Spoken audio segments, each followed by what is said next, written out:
Hello students, welcome back to my channel. Today I am taking class 10 cell cycle and cell division. As you know already, all the living organisms, they are made up of cell. The process by which single cell divides into two. It is the natural process where the single cell divides into two parts and the growth occurs in the living organism. The process of cell division that occurs in the living organism. The cell, the process by which parent cell divides into two parts, it is known as cell division.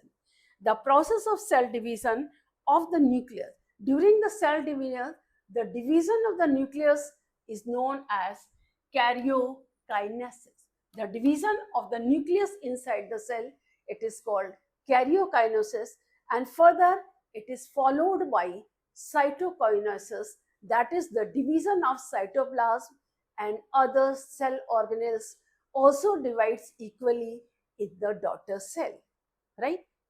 Now here in the division, when we ask about the cell cycle, when the cell divides, the two phases in which the division occurs, एक बार जब cell divide हुआ, उसके बाद जब दूसरी बार cell divide होगा, तो उसके बीच का जो फेस है वो इंटरफेस कहलाता है। और इंटरफेस वो टाइम होता है जिसमें कि सबसे ज्यादा ग्रोथ होती है। ये पूरा साइकिल यहाँ से यहाँ तक जो है ये इंटरफेस कहलाता है। यहाँ से लेके यहाँ तक जो फेस है ये है interface.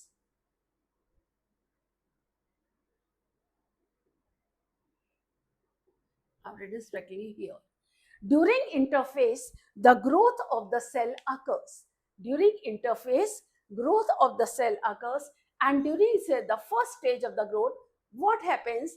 Only in the, see, it is the division of the nucleus that takes place in the nucleus of the, because first nuclei divide, then the cell content divide.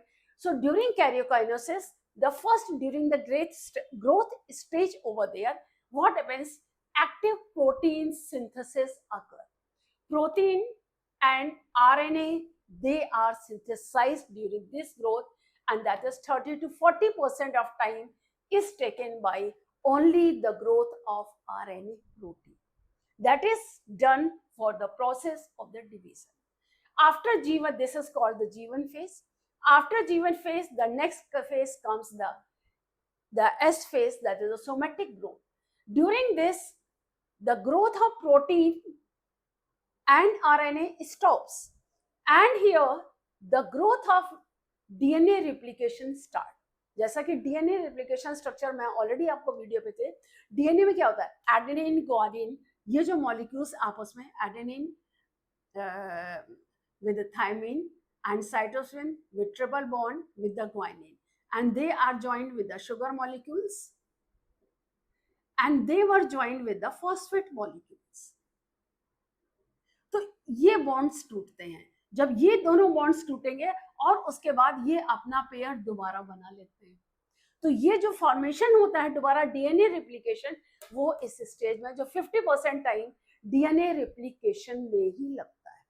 जो 50% टाइम जो interface की जो cell cycle होता है, जीवन face में क्या होता है? प्रोटीन का फॉर्मेशन होता है और आरएनए का सिंथेसिस होता है।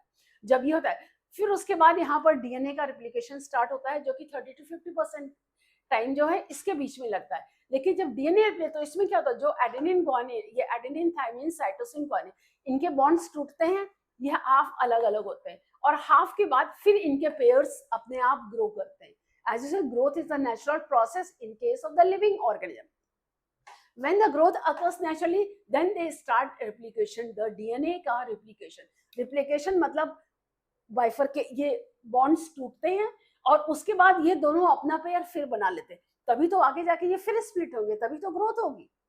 जब एक है दो से टूटेंगे, दो बनेंगे, दो पूरे बन गए, मैच्योर हो गए, उसके बाद फिर वो टूट करके बस सिंगल गैमेट बने, और उसके बाद उन्होंने फिर अपना पेयर बनाया, उसके बाद फिर ये ग्रोथ हुए। तो ये कंटिन्यूस है। फिर इसके बाद जब ये एस फेज खत्म हो जाती है, इस एस फेज के बाद जो फिर से growth, that is the G2 phase. जब G2 यानी ग्रोथ फेज आती है, एस फेज यानी synthesis of the synthesis of DNA. Second growth में जो 10 to 20% टाइम लेता है, इसमें फिर प्रोटीन और आरएनए का सिंथेसिस ही होता है। डीएनए का रेप्लिकेशन बंद हो जाता है, DNA replicate growth phase G2 phase में नहीं होता है। यहाँ पर सिर्फ प्रोटीन और RNA synthesis again occurs in the G2। Protein और आरएनए सिंथेसिस यही ग्रोथ फेज में दोबारा फिर डेवलप करते हैं। और उसके बाद जो 5 to 10% टाइम बता है, जब इसमें पूरा ग्रोथ आरएनए है, तब इसके बीच में माइटोसिस सेल डिवीजन होता है, जैसे प्रोफेज, मेटाफेज, एनाफेज, टीलोफेज। और उसके बाद दो सेल्स डिवाइड होकर के ये, फिर जब ये दो सेल डॉटर सेल्स डिवाइड हो गए, दो डॉटर सेल्स बन गए, फिर इन दो डॉटर सेल्स के बाद फिर से इसमें ग्रोथ हुआ, क्योंकि ये सिंगल स्टैंडर्ड है, प्रोटीन मतलब डुप्लीकेट होके हाफ ऑफ आया। फिर इसके बाद आरएनए का सिंथेसिस होगा और प्रोटीन सिंथेसिस होगा। आरएनए प्रोटीन के उसके बाद डीएनए का रेप्लिकेशन होगा। भाई डुप्लीकेट बनाए तो ये इसको ग्रोथ करके, जैसे छोटा बच्चा होता है, बड़ा होगा, फिर वो बड़ा तंदुरुस्त होगा, तब तो वो उसको एडल्ट बनेगा।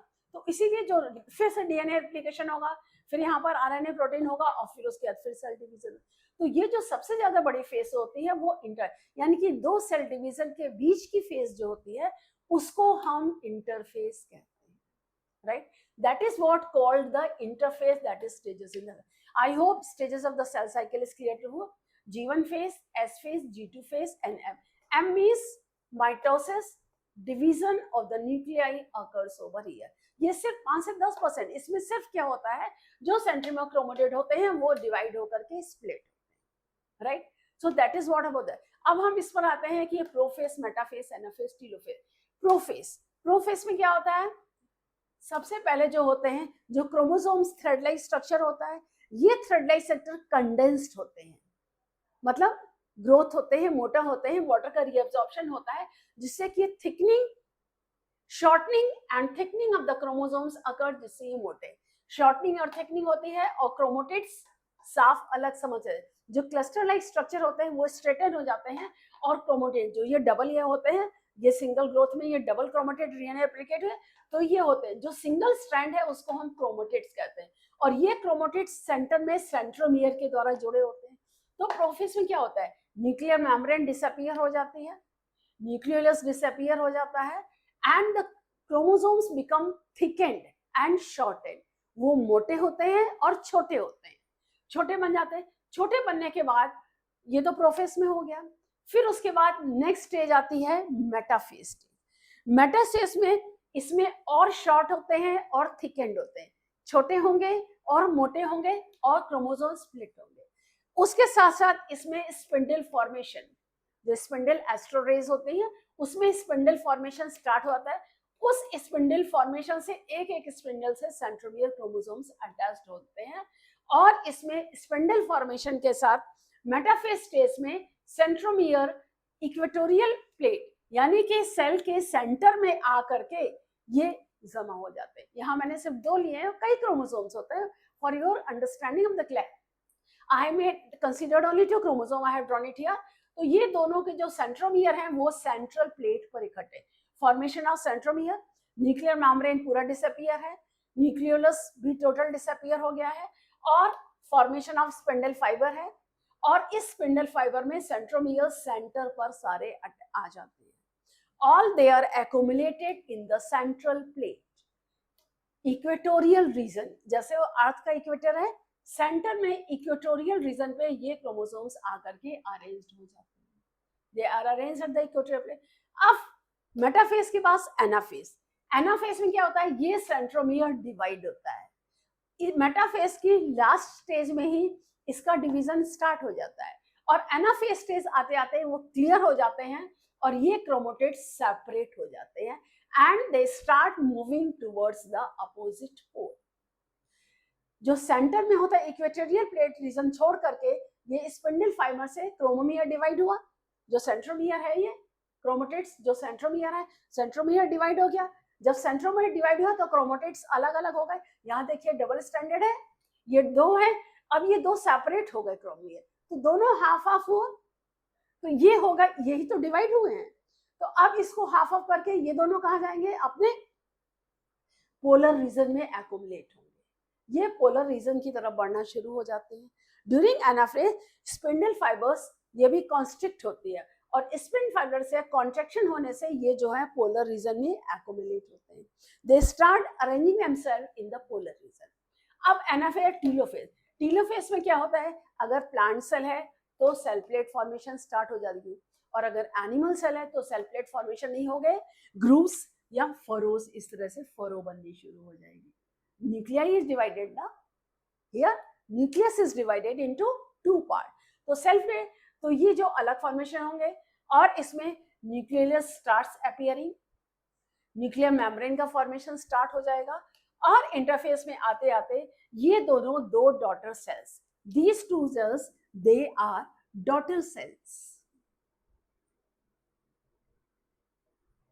Formation of two daughter cells occurs at this stage. Formation है, अब ये daughter cells बन गए. अब इसके ये कैरियोफाइब्रिन डिवीजन हो गया.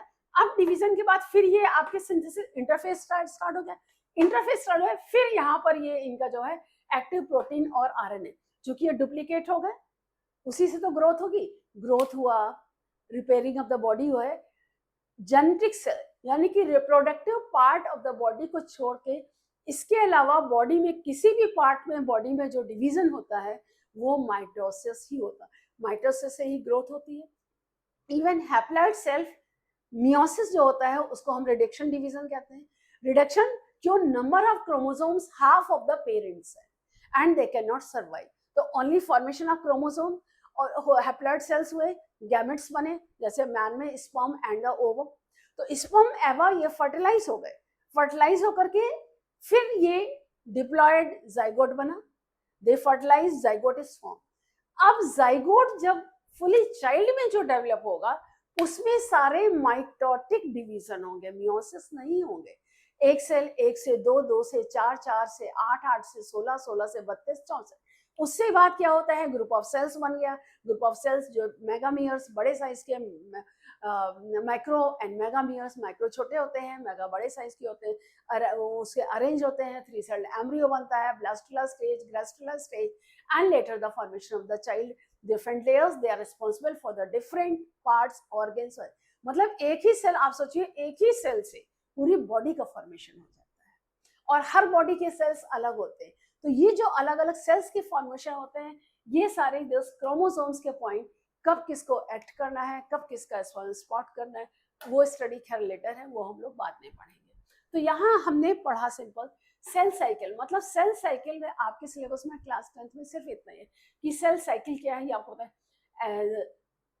Start from G1 phase, S यानी synthesis of replication of the DNA. That growth की सेकेंड फेज. ग्रोथ फेज में प्रोटीन और आरएनए का ही सिंथेसिस होता है, और डीएनए रिप्लिकेशन में सिर्फ डीएनए रिप्लिकेट होता है, इसके अलावा और कहीं डीएनए रिप्लिकेट नहीं होगा. तो सबसे पहले जैसे इंटर दो डॉटर सेल्स बने, उसके तुरंत बाद इनकी एक्टिव G1 फेज स्टार्ट हो जाती है, और फिर ये साइकिल पूरा कंप्लीट होता है. I hope it is clear. Any doubt anywhere, ask me in the comment section. Again we will meet in the next video. Thank you.